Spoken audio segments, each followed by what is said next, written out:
बिजली चोरी करने के अहकाम, वो अफराद के जो हुकूमत की बिजली चोरी करते हैं उसका क्या हुक्म है। आयतुल्लाह सिस्तानी साहब इस बारे में क्या फरमाते हैं। इस्लामी हुकूमत के कवानीन, अगर कोई शख्स किसी इलेक्ट्रिशियन को कहे कि मेन लाइन से इसके घर तक बिजली का कनेक्शन खींच कर लाए, तो क्या ऐसा करना बिजली चोरी करने के ज़ुमरे में आएगा। आयतुल्लाह सिस्तानी साहब फरमाते हैं किसी भी हुकूमती चीज़ को कानूनी तरीके के अलावा इस्तेमाल करने की इजाज़त कतअन नहीं है, हराम है। अगला सवाल, अगर कोई शख्स हुकूमत की बिजली इस्तेमाल करे लेकिन घर में मीटर न लगाए या बिजली का बिल अदा न करे तो ऐसे शख्स का क्या हुक्म है। जवाब, फरमाया ये हुकूमती अमवाल की चोरी शुमार होगी और ये ऐसे ही है जैसे कोई किसी की ज़ाती चीज़ को चोरी कर रहा है। बस दोनों अफराद जो है वो मुजरिम ठहराए जाएंगे, देने वाला भी और इस्तेमाल करने वाला भी। अगला सवाल, गैर इस्लामी ममालिक में बिजली गैस पानी के मीटर को रोक देना या इन मीटर्स के साथ ऐसा तरीका करना जिससे बिल कम आए, क्या ये जायज़ है। जवाब, जायज़ नहीं है। अगला सवाल, वो घर या दफ्तर जहां चोरी की बिजली हो और इसी बिजली से मोटर चलाकर पानी लिया जाए तो क्या इस पानी से वुज़ू करना सही होगा।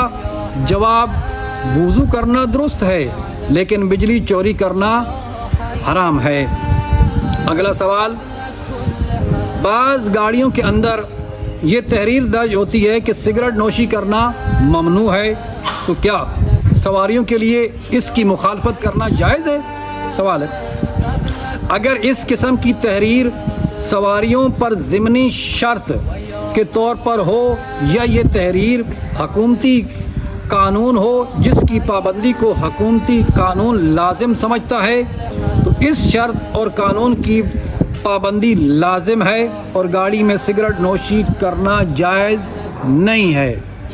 आप नहीं कर सकते जहाँ पे ये लिखा हुआ। अगला सवाल, एक शख्स ने गैर कानूनी तरीके से नौकरी हासिल की तो इसकी तनख्वाह का क्या हुक्म है। गैर जो है वो कानूनी तौर पर जो नौकरी नहीं हासिल की, गैर कानूनी तौर पर इस्लामी ममालिक में कवानीन की मुखालफत की कोई गुंजाइश नहीं है, लेकिन मुलाजमत इख्तियार करने के बाद अगर वो अपने फ़न और काबिलियत के एतबार से इस इदारे में वैसे काम कर रहा है जैसे उस इदारे का तकाजा था तो इसकी तनख्वाह हलाल है, लेकिन इसका इस तरीके से नौकरी करना वो जायज़ नहीं है। लेकिन क्योंकि तनख्वाह उसको उसकी अपनी मेहनत की मिल रही है तो वो उसके लिए हलाल शुमार होगी।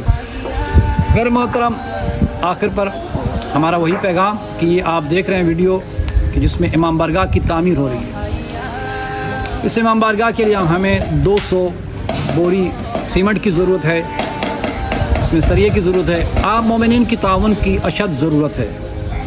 इमाम हुसैन अलैहिस्सलाम का ये घर जिसकी तामीर हो रही है और मुहर्रम करीब है, आप इतना ताउन करेंगे जितना कर सकते हैं आप करें। हमारे अकाउंट पर बैंक अकाउंट भी है, वो भी आपको मेंशन कर दिया जाएगा। जैज़ कैश अकाउंट है, आप उसमें भी जो है वो ट्रांसफ़र कर सकते हैं। बराए मेहरबानी आप ताउन करें ताकि इस इमाम बारगाह की तामीर मुकम्मल हो जाए और यकम मुहर्रम से मजलिस का आगाज़ हो जाए। दुआ करते हैं कि परवरदिगार आलम आप अहबाब का दिया हुआ अपने बारगाह इलाही में कबूल व मकबूल फरमाएं। आखिर पर हमारा वही पैगाम कि अपने बच्चों को दीन की तालीम से आशना करवाएं। जहाँ आप अपने बच्चों को दुनिया की तालीम दिलवाते हैं, हज़ारों लाखों रुपये इस पर खर्च करते हैं, वहाँ पे आपकी ज़िम्मेदारी है कि अपने बच्चों को दीन की तालीम से भी आशना करें। हमारा ये प्लेटफॉर्म इब्तिदा से बच्चों को दीन की तालीम देता है। नूरानी क़ायदा कुरान मजीद और दीनियात वगैरह पढ़ाई जाती है। व्हाट्सअप के ज़रिए ऑनलाइन ये क्लासेस होती हैं, मुनासिब हदिया लिया जाता है। इसके अलावा वो अफराद के जो मैट्रिक FA में BA कर चुके हैं, अगर वो نہج البلاغہ تفسیر قرآن یا توضیح المسائل کو پڑھنا چاہتے ہیں آئیں ہم سے رابطہ کریں. لیڈیز کے لیے ہمارے پاس لیڈیز ٹیچر موجود ہے, جینٹس کے لیے ہمارے پاس جینٹس ٹیچرس موجود ہے. میرے محترم آپ سے ریکویسٹ ہے کہ ہمارا یوٹیوب چینل ہے, آپ اسے لائک کریں, شیئر کریں, سبسکرائب کریں اور اس پیغام کو آگے باقی لوگوں تک پہنچائیں.